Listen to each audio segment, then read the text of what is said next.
What does it mean to be a wealth dynamic star? If you find out you're a star, then some of us, we find out and go, brilliant, that's exactly what I love to do, just perform and be in front of people. Whereas others think, I don't even know if I do that. I don't even want to be on stage. A star is not someone who's on stage. A star is not someone who's in Hollywood.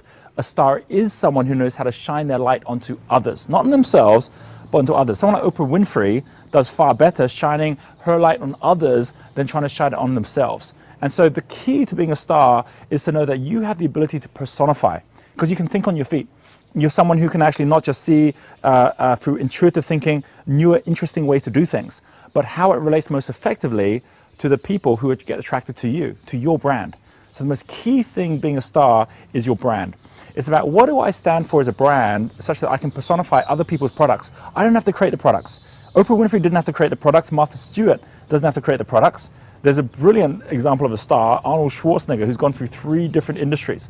Never had to create his own products. It was always other people's products where he personified them and he became the symbol. And you'll be in exactly the same no matter what industry you choose to be in, no matter what passion or purpose you have, by actually then connecting with the right people. And the first person a star must have is someone called a deal maker. You see, every story in the Your Life, Your Legacy book is about how a star found a deal maker who then could truly monetize the value of the star in a way that a star never can.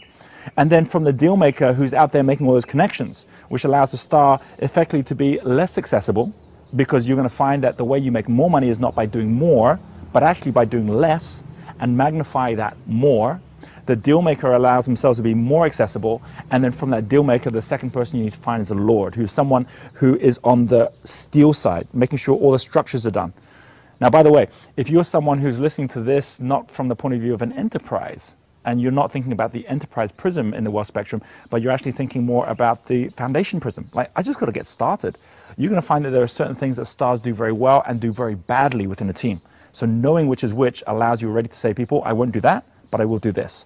And secondly, you're going to find that whereas a lot of stars end up being very good at making money, they're even faster at spending it.